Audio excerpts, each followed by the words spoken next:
Good evening. My name is Dee DeShawn, and I'm a member of the League of Women Voters of the Ann Arbor area, serving all of Washtenaw County. We welcome you to our Zoom forum this evening featuring candidates for Washtenaw County Clerk. These candidates will be on the ballot in the general election on Tuesday, November 3rd.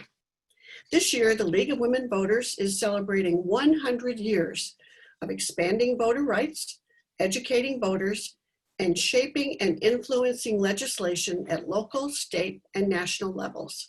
We are pleased to sponsor these candidate forums. The League works to increase understanding of major public policy issues and works to strengthen and broaden knowledge about our form of government and democracy. While the League is nonpartisan and does not support candidates or parties, we do take stands on issues which we have studied. One of the League's most important goals is to assist voters in making informed choices at the polls, and thus we bring you tonight's program. Our moderator this evening is Sue Lackey, who will explain the format and get us started. Sue? Thanks, Dee. It's my honor now to introduce two candidates for Washtenaw County Clerk Register of Deeds, Lawrence Kestenbaum and Doristeen Taylor. Candidate Gary Greiner was invited to participate but was unable to attend. Thank you, candidates, for participating in this forum this evening. We will have the following format for today's forum. Each candidate is going to have an opening statement of up to 1 minute and a closing statement of up to 90 seconds. In between, I'll ask questions which come from the Ann Arbor community, and each candidate will have 2 minutes to answer each question. At appropriate times, a sign on the screen will come up that indicates the time remaining at 30 seconds and at stop. At stop, you will be allowed to finish your thought, finish your sentence, and then your microphone will be muted so we can move on to the next candidate. Slightly different from many of our forums, Ms. Taylor has opted to participate in tonight's forum via telephone, so there is no video capacity. We will orally prompt her at the 30-second and stop time. So you'll hear me just very quietly say 30 seconds when we get to that point. The candidates will begin speaking in alphabetical order, and depending on the number of questions, all candidates will have an opportunity to be first to answer questions. We're all ready for your opening statement. Mr. Kestenbaum. Good evening, and thank you to the League of Women Voters for sponsoring this forum. It is my pleasure to be here, and I am delighted to take part in this. I've been the County Clerk and Register of Deeds in Washtenaw County for close to 16 years now. I was elected in 04 and re-elected in 08, 12, and 16, and in 08 and 16 I was unopposed. I have the County Clerk and Register of Deeds is responsible for a wide range of county functions, including recording deeds, births, deaths, and marriages, and I'm also the chief election official for the county. And I think in the coming during this forum, I'll have a chance to discuss how I've handled this position and the accomplishments that I've made in 16 years. Okay, thank you. Ms. Taylor, your opening statement. Hi, I'm Doristeen Taylor, and I'm a write-in candidate for the Washtenaw County Clerk Register of Deeds. I have lived in Michigan for at least 30 years, and I lived in Washtenaw County most of that time. And the person who I am, I'm an advocate for all people. And I support many issues out there, like safe communities, safe schools, and better schools. And there's other issues that I strongly support too. And other than that, I am ready to go. Thank you, Ms. Taylor. Thank you, candidates. And now to the questions. As a reminder, I will read each question once only, unless you ask me to repeat it. Don't hesitate to do so if you want me to repeat the question. Tonight, we'll start with Ms. Taylor for the first question. Ms. Taylor, what is the number one key issue that drove you to seek election in 2020, and how do you expect to address that issue? Well, the number one key issue is basically us to, I have so many, but I'm gonna say voting depression and stuff like that. That's the number one. Voter suppression. Did you hear me? Oh. Yes. And how I'm going, and your question was how I'm going to, would you repeat the question, please? What is the key issue that drove you to seek election in 2020, and how do you expect to address that issue? Oh, voter suppression. How I expect to address that issue is basically make sure that people have sufficient time to vote and they have access to it, to vote. Because, you know, some people do not have the internet service and some people move around. So we got to make sure they can register wherever they at, like this thing they got going, like you can register once you're at the site or something like that. Or else you can, you know, register over the phone or over the internet. So that's what I want to do. I'm gonna make sure I'm gonna support issues like that. I will. Okay, thank you. Mr. Kestenbaum. Hello, I'm seeking re-election this year as the incumbent. I first ran for county clerk in 2004, and I did so because it was the office really combines a lot of things that I'm interested in, ranging from election administration to preservation of records, and the jury system, the court system. And so I've been, I think that I've done an excellent job with it, and I would like to continue with it. Now, the issue that Ms. Taylor has mentioned in terms of elections, obviously I'm deeply involved in running elections. I'm the chief election official for the county, and voter suppression is absolutely an issue. I think that the best defense against voter suppression is a county clerk with deep election experience. Thank you. Mr. Kestenbaum, the next question is yours. Each election brings a host of challenges to local clerks. This year, Washtenaw County clerks have expressed concerns with finding an adequate number of poll workers, securing safe polling places, road closures that limit ballot drop-off locations. All of them are concerned about post office delays, and just to complicate things further, courts are still ruling on what ballots should be counted, when they should be counted, and the legislature is acting on when clerks should begin the tabulation process. How would you ensure that local clerks, particularly those very rural part-time clerks, are up to date on these really rapidly changing conditions? Well, we work very closely. There's 26 city and township clerks in Washtenaw County, and my office has worked closely with them, you know, really since I've started. Putting on elections in Michigan, it's a collaborative process between local clerks and the county clerks. You know, we provide the ballots and the tabulating, and they're the ones who choose and hire the election workers, the poll workers. Most of them come to my office to be trained. The recruitment of poll workers is ongoing and is being pushed at the state level, at the county level by my office, and also in each individual jurisdiction. Several of the jurisdictions now say that they think that they have enough poll workers for November, but there are others that don't. And if you're listening to this and considering becoming a poll worker, I urge you to consider it. And you don't necessarily have to work here in Washtenaw County or in your local area. You can go to a different area that might need poll workers more. The state and the county are also involved with funding additional tabulators, personal protection equipment for poll workers in precincts, I mean, it's a complicated system. I'm hopeful that we will have the legislation and the lawsuits resolved before Election Day.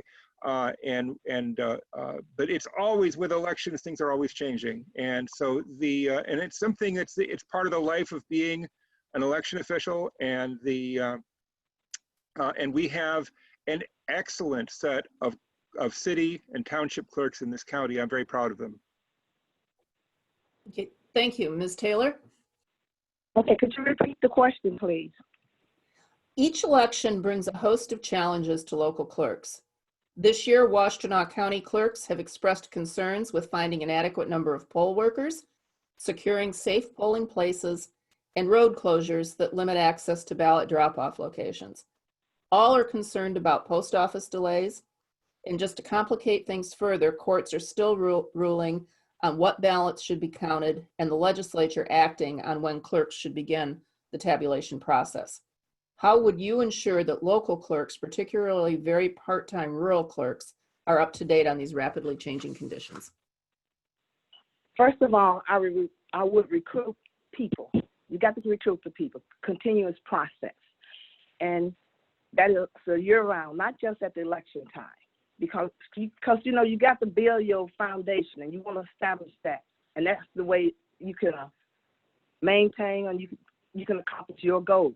And I can help make the clerks feel like they got some support out there. And also, I would go to their areas and talk to the clerks in general and ask them what ideas that they have that we can work together and, you know, and bring about some changes and things like that would make it easier on them and the people. And so, and other than that, I would also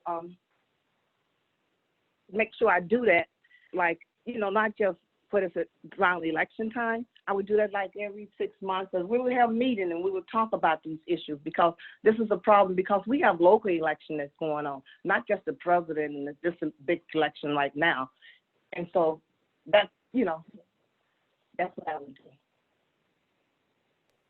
Okay, thank you. Ms. Taylor, you have the next question. Okay. Senate Bill 757, allowing clerks to begin the absent ballot tabulation process the day prior to election, was recently passed by the Senate with broad bipartisan support. Secretary of State Benson has expressed concerns about both the length of time available to count mail-in ballots and the sunset provisions.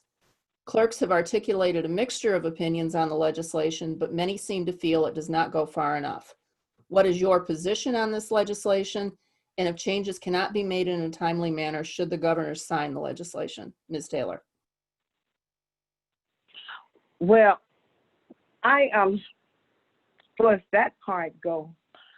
I believe, like, first I won't state whether the governor should sign it or not, because I believe in the governor is, you know, have a clear idea of what she goes and what she needs to do at that point. My part on the legislation that they passed is that it's not perfect, and, you know, and everything you try, it's like first it's a trial. First a trial and error thing. So we can try it and see, does it work? And then if it doesn't, you know, you got to keep what I'm saying. You got to keep checking. You got to keep checking and testing and get it to fit and correct it. You know, because it's not something you want to just throw away, but it's a step forward. So, you know, that's pretty good. Okay, thank you. Mr. Kestenbaum.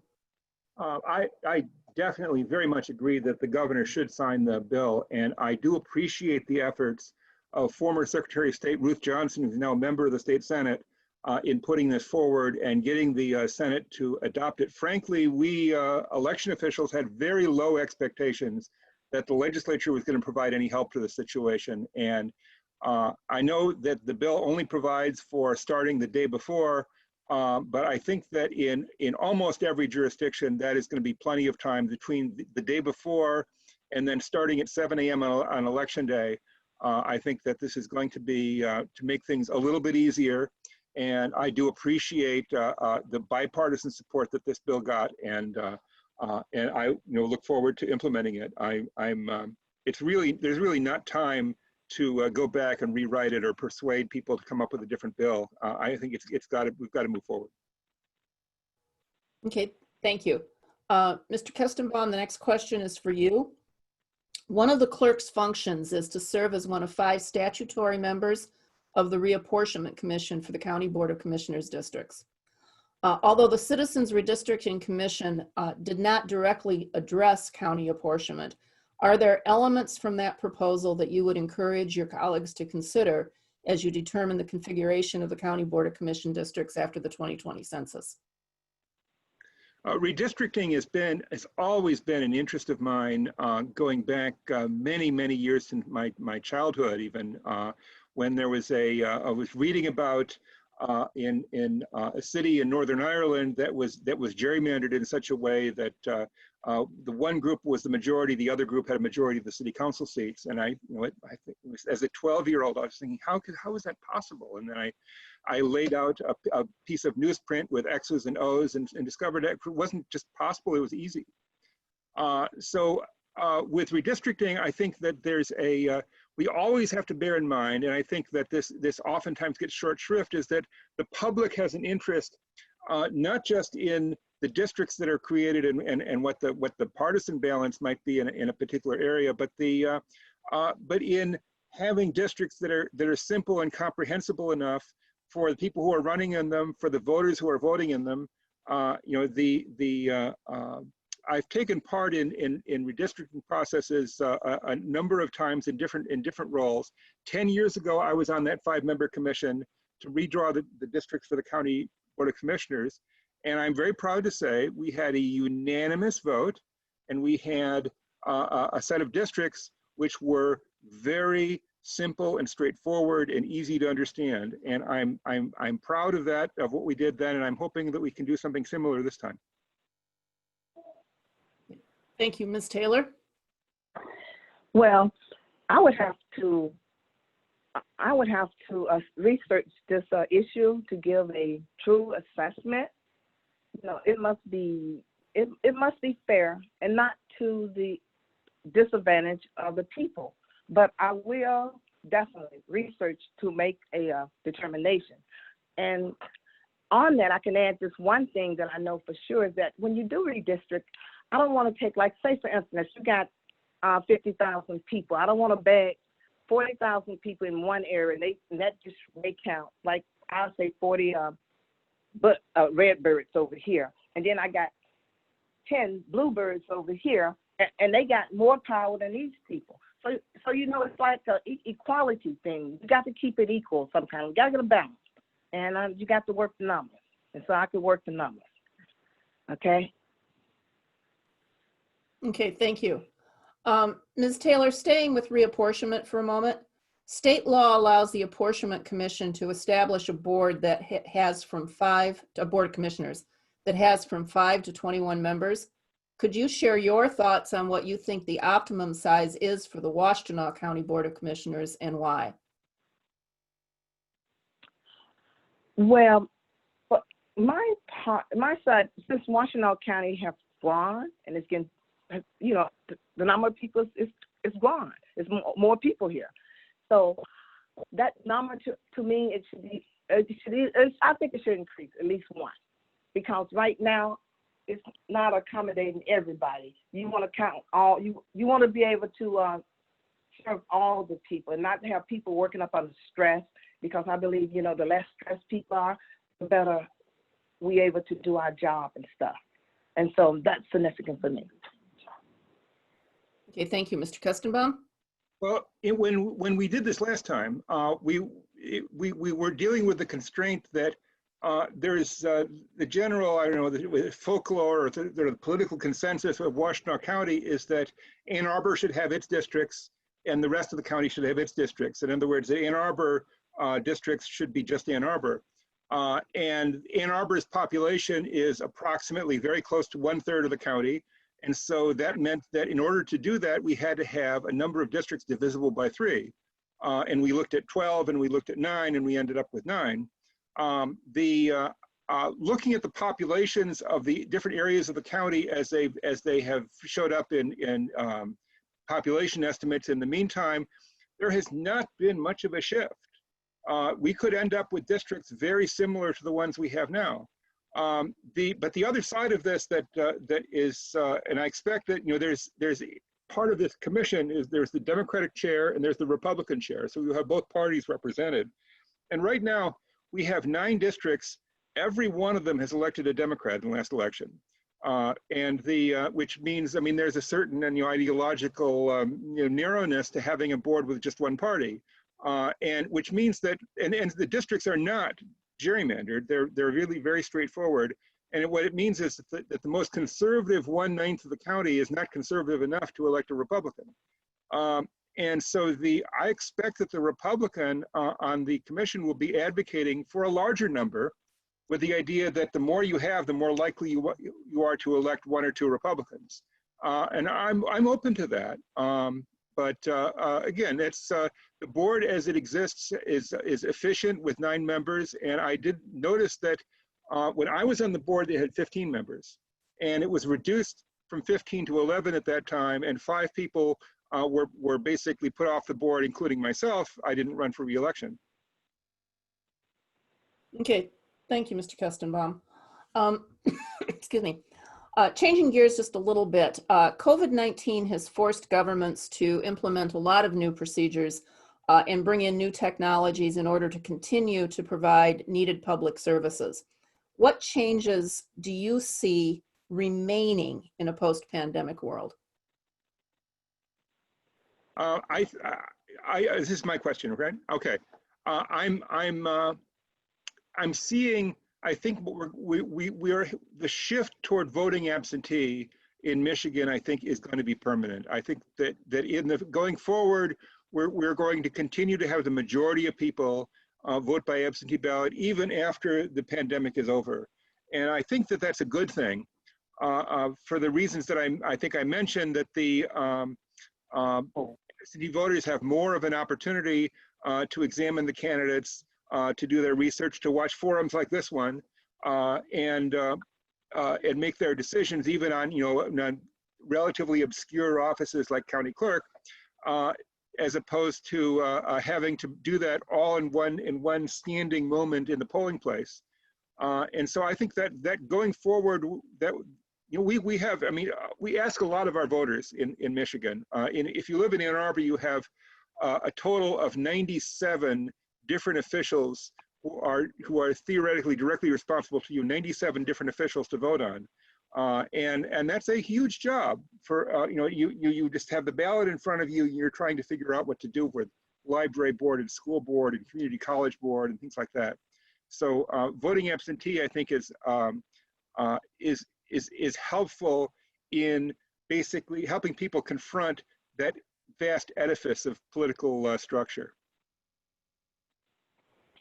Okay, thank you. Ms. Taylor? Yes, could you repeat the question, please? COVID-19 has forced governments to implement new procedures and bring in new technologies in order to continue to provide necessary public services. What changes do you see remaining in a post-pandemic environment?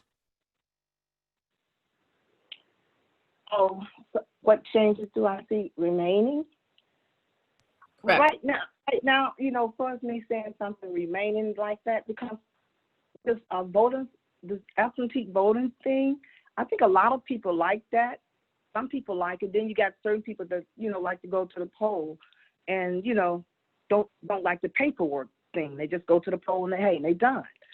So that's like, to me, I think it's going to increase the number of absentee ballots. That's what's going to remain, like that, because the law, they changed the rules and laws and stuff to allow more people to vote absentee. But what we need to do is put a strategy in place that will ensure that the voters will be able to vote in a crisis such as this. So action plans need to be design, and that's what we need to do, because we don't need to come up to another situation like this. I mean, I can go around and knock on doors and get a ballot signed because of this and that stuff. I know it's God's got this, but hey, we need to be better prepared, because this really gonna prepare us, I think. Okay, thank you. Ms. Taylor, the position of clerk register touches on all parts of county government, other than elections. What do you see as the most important part of the job? What issues do you see that need addressing in that function? And what specific actions would you take to improve that function? And can you be specific? what do I see need to be addressed in that part? See, right there in that part, what the Washtenaw County Clerk does in their job and stuff. I know it's a big storage place for records, but for the storage place for vital statistics and other records and stuff like court records and stuff like that. So my part is, I think it needs to be I think that what needs to be changed or done right now is that the job needs to be more defined. And I think the person that get in this position needs to do more, be more active and get the information out to the people, better. Let them know that this information there is available. Just like this, when you, the voting thing, like say for instance, when the ballots get counted and stuff, you got a discrepancy in the numbers and stuff, people want to just throw it aside. We need some kind of way, get something we can do that won't cost so much money, but do allow the candidate the opportunity to recount their ballots and stuff, and not feel like, hey, I'm wasting money, So that's what I think. Okay, thank you. This will be our last question. Mr. Kestenbaum, after the recession of 2009, county government was forced to initiate staff reductions and cuts in hours of service, including closing many functions between Christmas and New Year's and for extended holiday periods. Many experts are predicting that COVID-19 may have a longer and deeper impact on government finances. How would you go about ensuring that prompt public access to clerk and register functions were maintained under reduced staffing and/or hours? Well, I think that we have been again very active in maintaining access to services during the entire crisis, and I expect that that we will continue to do so. All of the things that the county clerk and register of deeds do, these are all practically all of them are mandated services that the county is required by a law to provide, and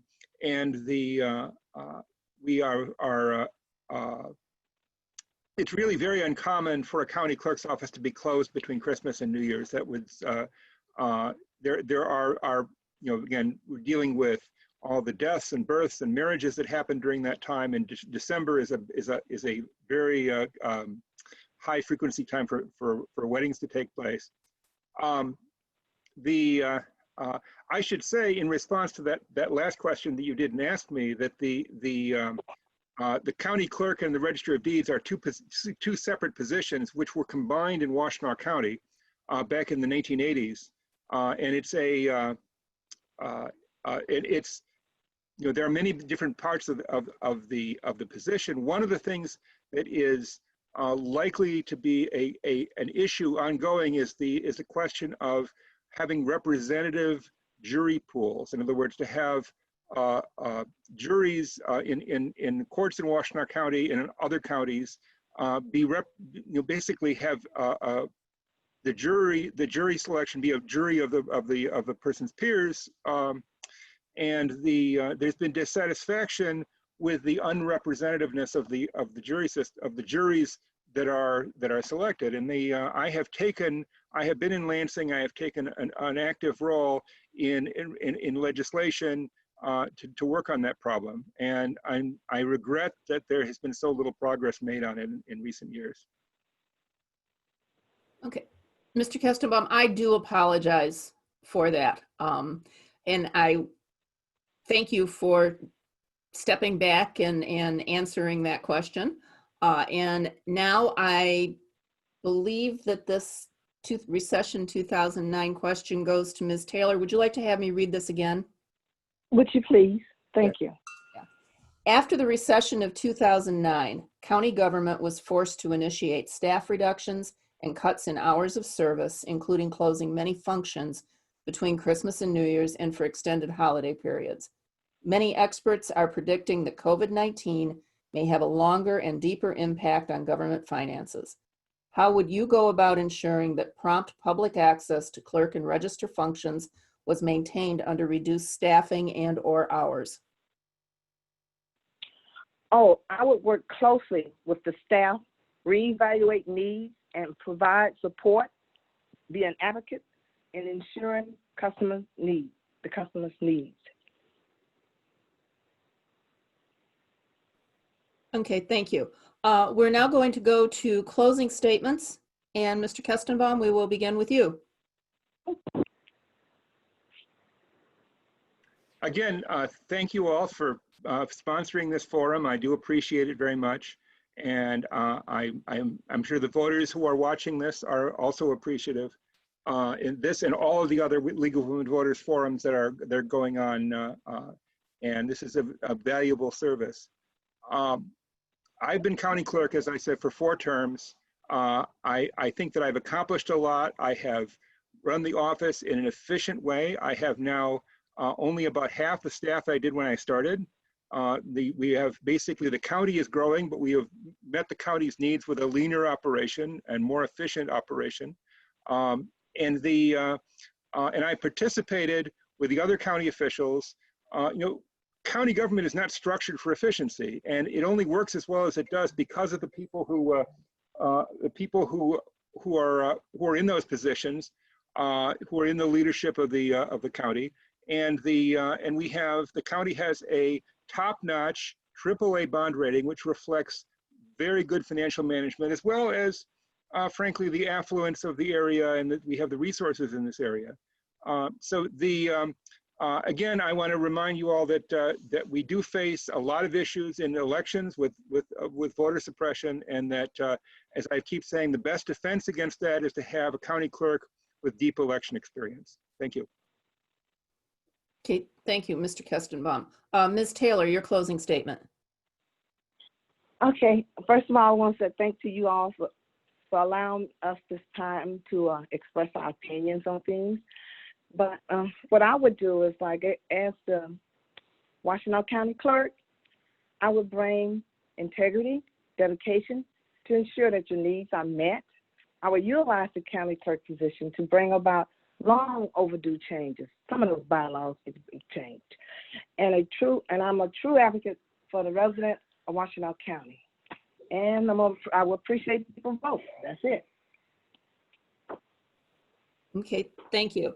Thank you both for participating in this session this evening. And again, thank you for your patience and understanding in my screw up there. I will now turn this back to Dee DeShawn for closing comments. Dee? Okay. Thank you, Sue. The League thanks the candidates for participating in tonight's forum, and to those people who contributed questions as well. All of our candidate forums will be available by streaming on your computer or smartphone. Go to the website, lwvannarbor.org, and look for the link to the programs. In addition, the forums can be viewed on Community Television Network, CTN. Please urge your friends and neighbors to watch these forums too. As was mentioned, there are many items, many candidates on the ballot, and so it's good to have information. And for additional nonpartisan information on candidates and ballot issues, go to vote411.org, the League's voter resource guide, which covers local, state, as well as federal candidates, and current proposals that will appear on your ballot. As a reminder, as we heard earlier, all Michigan registered voters may cast an absentee ballot. The most important thing to make sure that you vote in the November 3rd general election. Thanks again to our candidates, and good evening.